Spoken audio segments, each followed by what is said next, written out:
Hi hello ನಮಸ್ಕಾರ ಎಲ್ಲರೂ ಹೆಂಗದಿರಿ ಆರಾಮದಿರಿ ಅಂತ ಅನ್ಕೋತೀನಿ. ಇವತ್ತು ಉತ್ತರ ಕರ್ನಾಟಕದ ಒಂದು ರೆಸಿಪಿ ನಾ ಹೇಳ್ಕೊಡಾಕತ್ತೀನಿ. ಅದ್ಯಾವುದಪ್ಪ ಅಂದ್ರೆ ತಾಲಿಪಟ್ಟು. ಇದಕ್ಕೆ ತಾಲಿಪಟ್ಟಿ ಅಂತಾರೆ, ತಾಲೂಪಟ್ಟು ಅಂತಾರೆ, ನಿಮ್ಮ ಕಡೆ ಏನಂತಾರೆ ಕಮೆಂಟ್ ಮಾಡಿರಿ. ಇದನ್ನು ಹೆಂಗೆ ಮಾಡೋದು ನೋಡೋಣ ಬರ್ರಿ. ಅದಕ್ಕೆ ಬೇಕಾಗಿರೋದು ಎಣ್ಣೆ, ಕಡ್ಲಿ ಹಿಟ್ಟು, ಜೋಳದ ಹಿಟ್ಟು, ಗೋಧಿ ಹಿಟ್ಟು ಮತ್ತು ಅಕ್ಕಿ ಹಿಟ್ಟು, ಸ್ವಲ್ಪ ಉಪ್ಪು ಮತ್ತು ಜೀರಿಗೆ, ಅರ್ಶಿಣ ಪುಡಿ, ತುರಿದಿಟ್ಕೊಂಡಿರೋಂಥ ಗಜ್ಜರಿ, ಉಳ್ಳಾಗಡ್ಡಿ, ಟೊಮ್ಯಾಟೊ, ಕೊತ್ತಂಬರಿ, ಕರಿಬೇವು ಮತ್ತು ಸೌತೆಕಾಯಿ ಮತ್ತು ಹಸಿ ಖಾರ. ಈಗ ಇದನ್ನು ಹೆಂಗೆ ಮಾಡೋದು ನೋಡೋಣ ಬರ್ರಿ. ಈಗ ಒಂದು ಪ್ಲೇಟಿಗೆ ನಾನು ಅಕ್ಕಿ ಹಿಟ್ಟು, ಗೋಧಿ ಹಿಟ್ಟು, ಜೋಳದ ಹಿಟ್ಟು ಮತ್ತು ಕಡ್ಲೆ ಹಿಟ್ಟು ಹಾಕೋತೀನಿ. ಇದು ನಮ್ಮ ಉತ್ತರ ಕರ್ನಾಟಕ ಸೈಡ್ ಭಾಳ ಮಾಡ್ತಾರೆ. ಮಾರ್ನಿಂಗ್ ಬ್ರೇಕ್ಫಾಸ್ಟಿಗೆ ಜಾಸ್ತಿ ಮಾಡೋದು ಇದನ್ನು.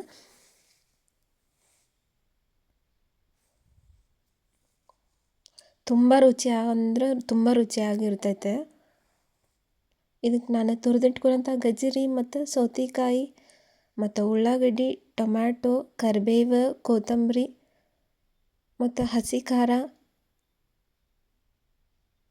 ಮತ್ತು ಅರ್ಶಿಣ ಪುಡಿ ಮತ್ತು ಜೀರಿಗೆ ಮತ್ತು ರುಚಿಗೆ ತಕ್ಕಷ್ಟು ಉಪ್ಪನ್ನು ಸೇರಿಸ್ಕೊತೀನಿ. ನಿಮ್ಮ ಕ್ವಾಂಟಿಟಿ ನೋಡಿ ನೀವು ಎಷ್ಟು ಬೇಕು ಅಷ್ಟು ಉಪ್ಪನ್ನು ನೀವು ಸೇರಿಸ್ಕೊರಿ. ಈ ಹಸಿ ಖಾರ ಹೆಂಗೆ ಮಾಡೋದು ನಿಮ್ಗೆ ಗೊತ್ತಿದ್ದಿಲ್ಲ ಅಂದ್ರೆ ನಂದು ಚಾನಲ್ನಾಗ ಐತಿ, ನೀವು ಹೋಗಿ ಬೇಕಾದ್ರೆ ನೋಡ್ಬೋದು.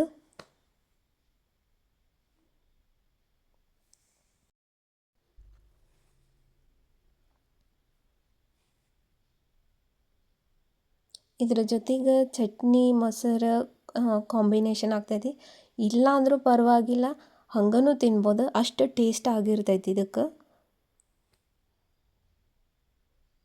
ಮಕ್ಳಿಗಂತೂ ಭಾಳ ಇಷ್ಟ ಆಗ್ತೈತಿ ಇದು.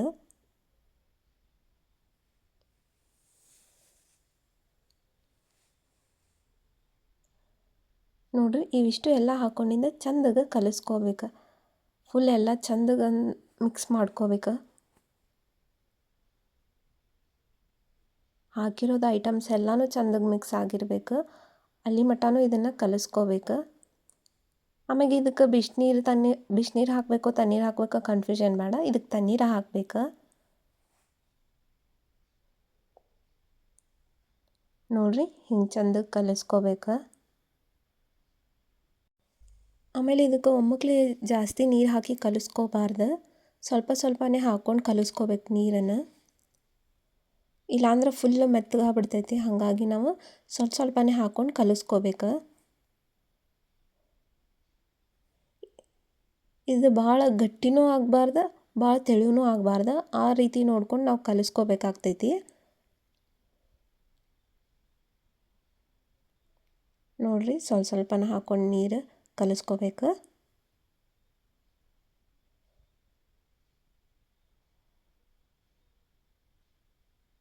ನೋಡಿರಿ, ಈ ಹದಕ್ಕೆ ಬಂದ್ರೆ ಸಾಕಾಗ್ತೈತಿ ಇಷ್ಟು.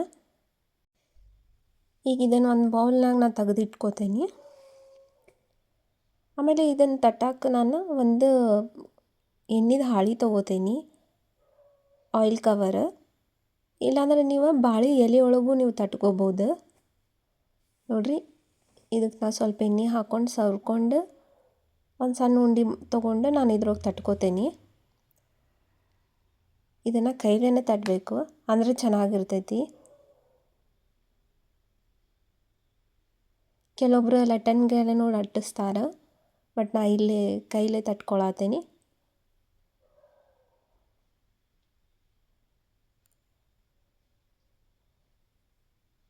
ಆಮೇಲೆ ನಾವು ಸ್ವಲ್ಪ ಕೈಗೆ ಎಣ್ಣೆ ಹಚ್ಕೊಂಡು ತಟ್ಕೋಬೇಕಾಗ್ತೈತಿ. ಇಲ್ಲಾಂದ್ರೆ ಹಿಟ್ಟು ನಮ್ಮ ಕೈಗೆ ಅಂಟ್ಕೊಂಡ್ಬಿಡ್ತೈತಿ. ಹಾಗಾಗಿ ಸ್ವಲ್ಪ ಸ್ವಲ್ಪ ಎಣ್ಣೆ ಹಚ್ಕೊಂಡು ನಾವು ತಟ್ಕೋಬೇಕು. ನೋಡಿರಿ, ಈ ರೀತಿ ತಟ್ಕೋಬೇಕು. ಇದು ಭಾಳ ತೆಳುವೂ ಆಗಬಾರ್ದು, ಭಾಳ ದಪ್ಪ ಮೀಡಿಯಮ್ ಸೈಜ್ ಇರಬೇಕು. ಭಾಳ ತೆಳುವಾಗಿ ತಟ್ಕೊಂಡ್ವಿ ಅಂದ್ರೆ ಹರಿಯೋ ಚಾನ್ಸಸ್ ಇರ್ತೈತಿ. ಹಾಗಾಗಿ ಭಾಳ ತೆಳು ಆತಂದ್ರೆ ನಾವು ನೋಡಿರಿ ಹಿಂಗೆ ತೆಗೆದು ಹಾಕೋಕ್ಕಾಗಲ್ಲ, ಯಾಕಂದ್ರೆ ಹರಿದು ಬಿಡ್ತೈತಿ. ಸ್ವಲ್ಪ ಮೀಡಿಯಮ್ ಸೈಜ್ ಒಳಗೆ ಮಾಡ್ಕೊಳ್ಳೋದು ಚಲೋ. ಈಗ ಒಂದು ನಾನು ಹಂಚಿನಾಗ ಸ್ವಲ್ಪ ಎಣ್ಣೆ ಹಾಕ್ಕೊಂಡು ಇದನ್ನು ಬೇಯಿಸ್ಕೊತೀನಿ. ರೊಟ್ಟಿ ಚಪಾತಿ ನೀವು ಹೆಂಗೆ ಬೇಯಿಸ್ಕೊತೀರಲ್ಲ, ಇದನ್ನು ಹಾಗೆ ಬೇಯಿಸ್ಕೋಬೇಕು.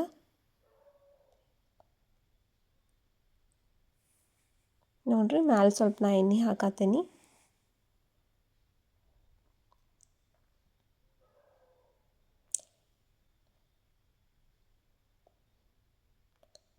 ಇದಕ್ಕೆ ಪಲ್ಯನೂ ಬೇಕಾಗಲ್ಲ, ಕೆಲವೊಂದು ಸಲ ಚಟ್ನಿ ಇಲ್ಲಾಂದ್ರೂ ನಡಿತೈತಿ.